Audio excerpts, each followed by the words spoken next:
अस्सलाम वालेकुम वीवर्स, कहिड़ा हाल आहिनि दोस्तों। उम्मीद था करियूं तव्हां सभु खैरियत सां हूंदो। जी हाँ दोस्तों, सिंधी धमाका में तव्हांखे हिकु भेरो असां ॿीहर भलीकार चवंदासीं। ऐं जेको बि दोस्त असांजे चैनल ते नओं आहे उहो असांजे चैनल खे सब्सक्राइब करे, ऐं अगरि के असांजी ही वीडियो तव्हांखे पसंदि अचे त असांजी वीडियो खे लाइक ऐं शेयर ज़रूरु कंदा, त जीअं असां जंहिं बि टॉपिक ते जंहिं बि मौजूद ते जेका बि वीडियो नेक्स्ट वीडियो असां जेका ठाहियूं उहा तव्हां दोस्तनि ताईं पहुची सघे। दोस्तों, अॼु जी हिकु अहिड़ी ॻाल्हि आहे जेका तव्हांखे असां सिंध जे अंदरूनी सिंध जो हिकु अहिड़ो वाक़ियो आहे जंहिंखां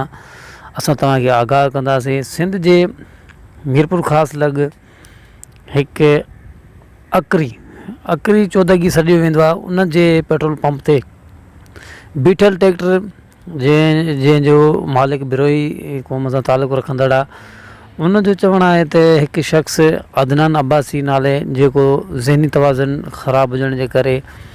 उल्टियूं सिधियूं हरकतूं कंदो रहंदो आहे, उनखे उनजे मथां इल्ज़ाम हयो वियो ऐं चयो वियो त असांजी ट्रैक्टर तां सुम्हण वारो बिस्तरो अदनान अब्बासी चोरी कयो आहे ऐं असां हिनखे कड़ी खां कड़ी सज़ा ॾींदासीं। तंहिं ते दोस्तों हुन छोकिरे खे, जेका हिन टाइम असां शो करे रहिया आहियूं, तस्वीर तव्हां ॾिसी रहिया हूंदव, त उनखे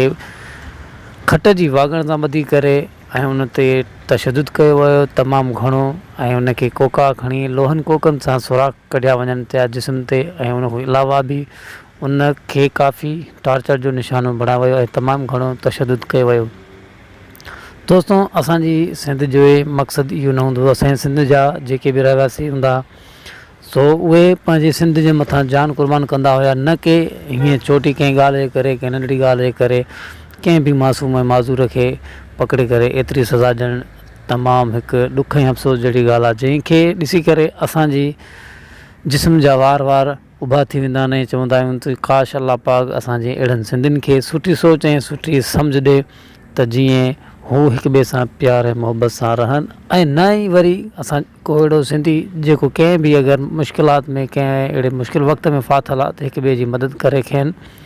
सपोर्ट करे ॿाहिरि कढियो वञे। असांजा काफ़ी दोस्त अहिड़ा हूंदा आहिनि ऐं असांजा काफ़ी सिंधी अहिड़ा आहिनि जेके प्यार मुहबत सां रहण बि ॼाणींदा आहिनि, ऐं कुझु सिंधी असांजा अहिड़ा बि आहिनि जेके हिक ॿिए खे टॉर्चर कंदा, हिक ॿिए जे मथां इल्ज़ामात हणी करे कंहिं न कंहिं बहाने सां हिक ॿिए ते तशदुद कंदा रहंदा ऐं हिक ॿिए जे मथां उबता सुबता इल्ज़ाम हणी करे पाण खे बदनाम कंदा आहिनि।